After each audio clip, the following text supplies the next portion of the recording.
Over the past year, which is actually my first ever year getting into Decora fashion, I have spent a lot of money on trinkets, clothing, and accessories, and to be honest, it feels like a lot. And that's because with Decora, you need a lot of things, especially if you want multiple outfits or a full Decora wardrobe. The conversation of overconsumption is one that I see time and time again, online and in comment sections. In fact, I see a lot of people try to defend Decora from claims of overconsumption in ways that don't actually really represent how Decora is worn. Or at least entirely. And what I mean by that is, I think when people really enjoy something, they choose to defend it from any criticism, instead of actually taking the time to self-reflect and think, what can I do differently? What is overconsumption? So before I can even start to answer the question, is Decora overconsumption? We need to define what overconsumption is, because I see a lot of misinformation about it online, but especially in TikTok comment sections. Wikipedia states, and you'll find similar definitions elsewhere, overconsumption describes a situation where consumers overuse their available goods and services to where they cannot or do not want to replenish or reuse them. Overconsumption is a pretty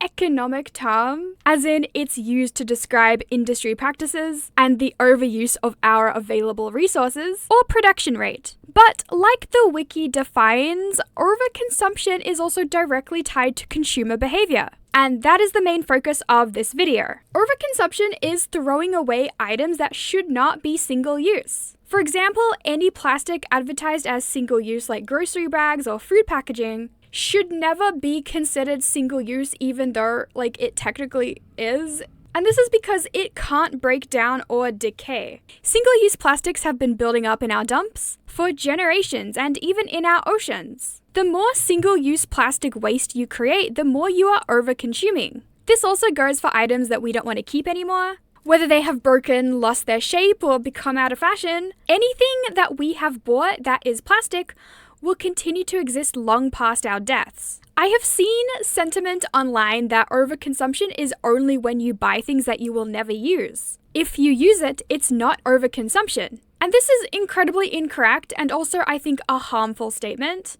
Consumption is literally in the name overconsumption. You could buy 365 Labubus and wear one every day of the year for 10 plus years, and it will still fall into overconsumption because nobody needs that many Labubus. And that goes for any product or thing that you have crafted. Even if you crochet 100 different hats, realistically, you're never going to need that many hats. Even if you DIY something, you are still buying materials from somewhere. In fact, DIY can easily become an over-consuming and wasteful hobby. Sometimes we have to buy in bulk and we end up with a lot of leftover material. Now, I will always advocate for trying to get material secondhand or donating your material when you're done with it, but sometimes we need materials so specific that you just have to go and buy them from a store or AliExpress. Is Decora overconsumption? So to answer the question, is Decora overconsumption? Well, that is not entirely black or white. It entirely depends on people's personal purchasing habits. But the short answer is no, Decora is not inherently overconsumption. And please don't take my opinion as gospel, by the way. I don't have the intention to change your opinion. I just want to shed some light on community behavior and talk about something that I think is important and interesting. So lots of beginner Decoras will repurpose things that they already own and turn them into accessories and trinkets. And I think this is super solid advice for anybody who wants to kind of dabble in Decora fashion, but they don't really want to go and spend a lot of money. Fully committing to buying new things is a lot, and I don't want anyone to feel pressure to have to do that straight away. Because you can wear Decora in any color scheme with any colors. This is just like a regular t-shirt.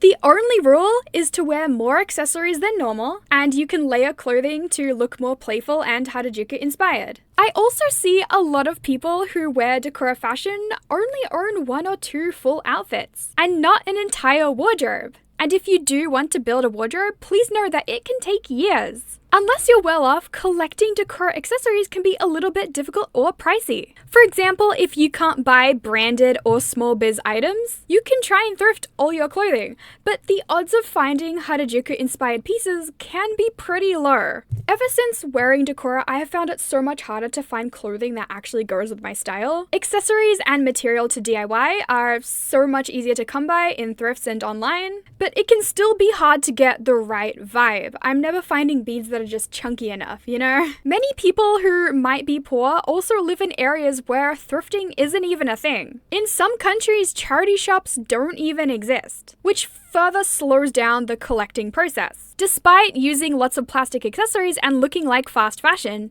Decora can easily be a slow fashion when we pay attention to sourcing our items ethically. A lot of us buy our clothing secondhand through Vinted or Depop, and when we don't want an item, instead of throwing it away, we try to resell it instead. Decora is very much a community fashion, so giving and taking and sharing is a big part of the culture, especially in the West because Decora is almost like a sister style to Candy Raver, in which plur culture is very much a thing. We enjoy to share and trade our handmade goods. Now, of course, because it's based on personal purchasing habits, not everyone who participates in Decora does this. A lot of us will also buy items brand new, especially as there aren't many brands who make clothing for our vibe. It's just not a popular aesthetic, so it can be super hard to find items or materials that fit the idea.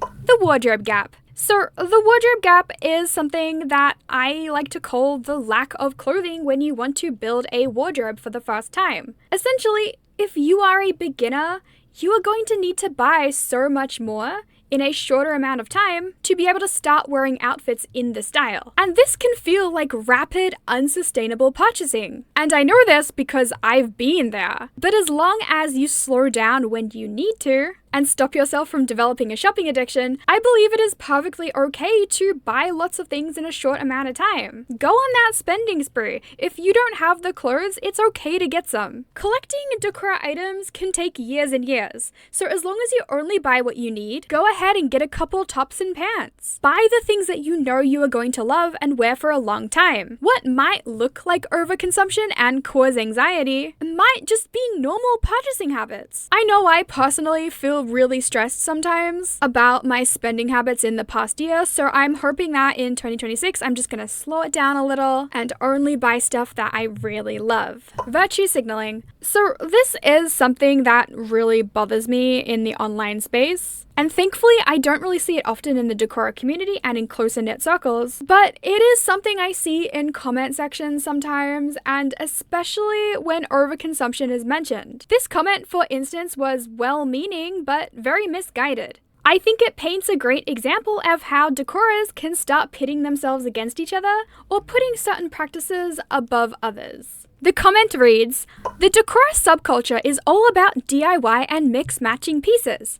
Buying expensive pre-made pieces, while not a bad thing, is not in the spirit of Decora." To say that buying Decora pieces is not in the spirit of Decora is incredibly incorrect. Decora is a community subculture, and it has its own small Decora economy with artists and businesses all over the world who keep the fashion alive. It's also really exclusionary to decide that DIY Decora is superior when not everybody has the ability to DIY. There are so many reasons why someone may not be able to access DIY. Like disability, living a really busy lifestyle, not having the knowledge to craft a certain way, and even financial reasons. Starting a craft kit can be really expensive. DIY can often be a great alternative to people who don't have money, but again, this all depends on where you live and what you have access to. And having started my own business, I know exactly how much it can cost, especially if you try to get material from more sustainable areas. It's expensive stuff. Now, some of these barriers that I just lifted are easier to overcome than others. If you don't know how to do a craft, there are so many tutorials online, but again, for things like disability, that's where pre-decorated stuff can come in really handy. We can share our love for Decora with everybody who wants to, through ways like selling pre-made pieces. I think this kind of sentiment also ignores the history of Decora fashion in Harajuku, which is where Decora originates from. 6% Doki Doki is credited to have nurtured Decora when the substyle was finding its footing, and early 6% Doki Doki were selling Harajuku and rave accessories which are used in Decora. There has always been an element of buying new, at least to some degree, and 6% Doki Doki has grown into its own brand and identity purely because of local Decoras and tourists supporting the brand the entire time. Anything pre-decorated can honestly be a godsend to people who wear Decora, because this shit takes time to collect and put on. I'm all here for shortcuts. Gatekeeping and virtue signaling plague any and every subculture on the planet, but it especially relates to the topic of Decora and overconsumption, because when we act like one method is the only method of obtaining accessories, it becomes super exclusionary. And when I say virtue signaling, I know a lot of people are saying these things out of good intentions, and because they genuinely believe it, because at the end of the day, it is genuinely so much better to ethically source your clothing and accessories. But when you say these things with the intent to feel superior over others, you're just going to alienate and piss people off. Now, I'm not at all saying that that person in the comment was trying to do that. I really don't think so. I think they were just misguided. And this kind of stuff is happening all over social media. Rage bait is how you get attention these days, especially since overconsumption became a buzzword and less of a widely understood concept. I mean, how many times do we see the sentiment, "You can't be alt if you do insert whatever issue here"? That statement in of itself is kind of egregious, because alt and alternative are umbrella terms in which multitudes of subcultures fall into. Alt itself does not have any rules. And I mean, is it weird to see conflicting values? Absolutely. Like, I suppose if there was one rule to alt, it would just be accepting of people who want to express themselves freely, because that, I truly believe, can be hypocritical. Editing Ren here, I didn't explain myself very well, so I'm going to try again. Essentially, what I mean to say is that if you are conservative, you have conservative beliefs, it's really weird for you to be dressing alt, because a lot of conservative values are about being pro-conformity, as well as also just like discriminating against minorities. They do that a lot. Decora, for example, is one of the alternative substyles in which there are no rules or mindsets. So you cannot tell somebody who wears Decora that they aren't a Decora because they shop from Shein or that they're homophobic. You can absolutely criticize them for their behavior, but you can't say that they don't wear alt fashion or that they aren't Decora. This is how we get into policing other people's freedom of expression, which kind of comes back around to being conservative. That's not to say that you will just be blindly accepted by alternative communities.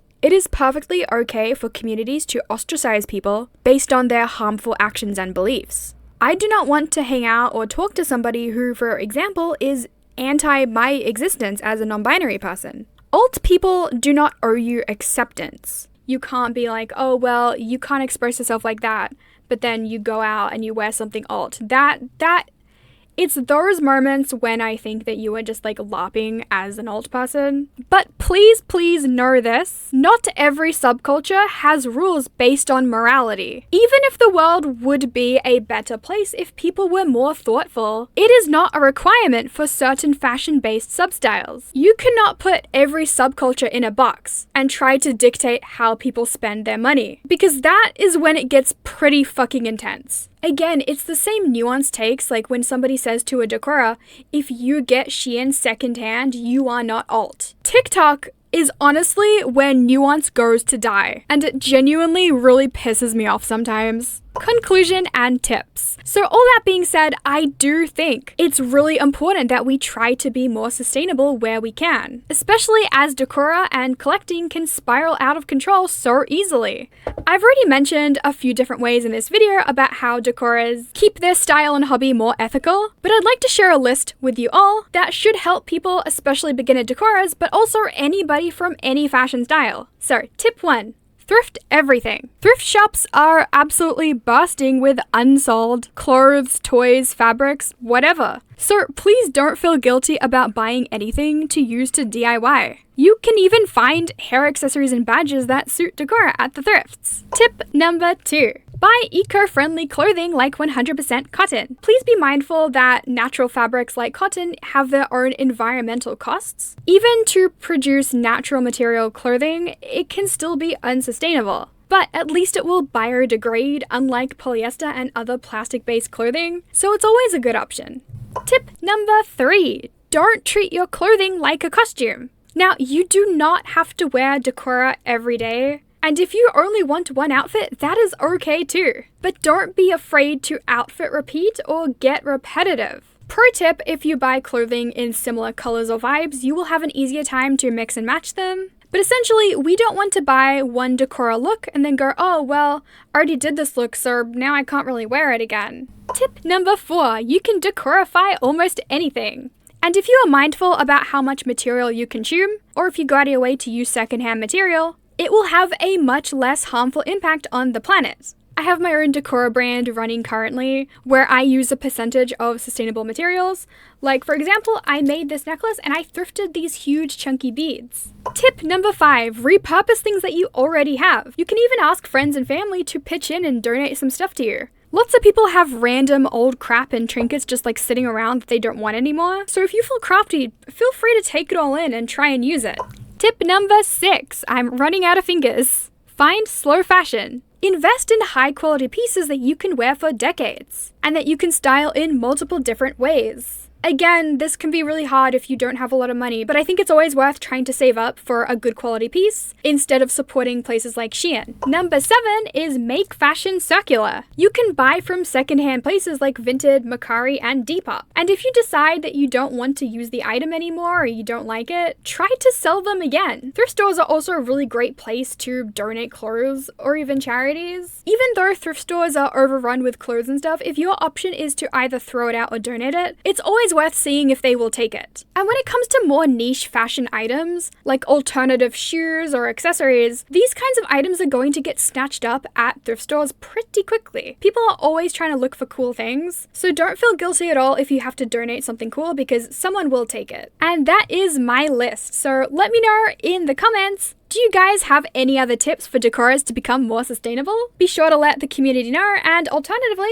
what's your favorite cultural dish? Any comment helps me out with the algorithm, so please consider supporting in that way, or like and subscribe if you haven't already. And also, while you're here, please take a look at my Decora brand. My business, the Decora Den, is currently all about creating a more sustainable option for Decora. I currently ship to Australia and the UK, and I think I'm going to get Japan sorted out. Currently, I make handmade accessories with upcycled or secondhand material, and I'm looking to hopefully eventually maybe get some things manufactured, but we'll just have to see. If you made it this far, thank you so much, and please consider watching my other videos. A lot of my videos are about J-fashion and internet culture, and my shorts are about Decora. My YouTube channel and my online endeavors are my biggest chance in getting financially independent, so it means so much if you can support me.